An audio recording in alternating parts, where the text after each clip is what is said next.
കഴിഞ്ഞ ആഴ്ച ഏതായാലും ഫുഡ് കിട്ടിയില്ല. പക്ഷെ ഇപ്രാവശ്യം ഞങ്ങൾ ഫുഡ് വാങ്ങിയിട്ടേ പോകും. സന്തോഷ് ജോർജ് കുളങ്ങര പറഞ്ഞ പോലെ നമ്മളങ്ങോട്ട് ഇറങ്ങണം. അപ്പം അന്വേഷിച്ച് അങ്ങ് കണ്ടെത്തണം. അപ്പോൾ വഴികൾ ഇങ്ങനെ തുറന്നു വരും. ഇന്ന് സെറ്റാണ് മക്കളെ, ഇന്നത്തെ പള്ളി സെറ്റാണ്. ഒരു ലക്ഷ്യമില്ല. നമ്മൾ കിട്ടുമെന്ന് പറഞ്ഞാല് കിട്ടിയിരിക്കും. ഫേമസ് ആവാൻ തുടങ്ങിയപ്പോൾ ഷാജാനൊക്കെ എൻ്റെ തനി പരിപാടി തുടങ്ങി. യാസീനൊക്കെ എടുത്തിരിക്കുന്നു. ഏറ്റവും വലിയ പ്രത്യേകത എന്നുള്ളത് ഓരോരുത്തരും എന്ത് ചെയ്യും, വീട്ടിൽ നിന്ന് സാധനം കൊണ്ടുവന്നിട്ട് എല്ലാവർക്കും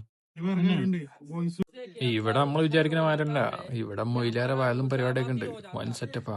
മൊയിലാര് നോമ്പ് മുറിയുന്ന കാര്യങ്ങളും ഫാമിലിയിലുള്ള ആൾക്കാരോട് ശ്രദ്ധിക്കണം എന്നൊക്കെ പറഞ്ഞിട്ടേ മൊയിലാര് തകർക്കുന്നുണ്ട്.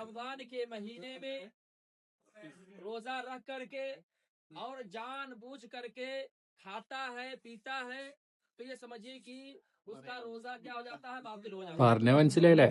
നോമ്പെടുത്തിട്ട് വേണ്ടാത്ത പരിപാടിക്കൊന്നും നിക്കണ്ടെന്നാ പറഞ്ഞേ. ഓനെ സൂം ചെയ്യാന് ഓന്റെ യാസീനോത്തെ ആൾക്കാരൊക്കെ ഒന്ന് കാണട്ടെ എന്ന്. നീ എന്തൊക്കെ കിട്ടിയാ പറയണ്ടേ?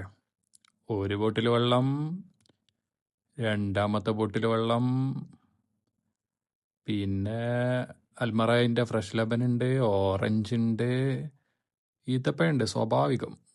സമൂസ ആണ് കടികളിൽ മെയിനായിട്ട് നിൽക്കുന്നത്. പിന്നെ ഷുർബ, ഇത് പൊളിക്കും. പിന്നെ അതാ ചോറ്. അതിൻ്റെ പുറമെ ഷാജാൻ്റെ വേറെ കുറേ കടത്തലും. പക്ഷെ കടത്തിയാൽ എന്താ വീതിച്ചു കൊടുക്കും. സെറ്റ്.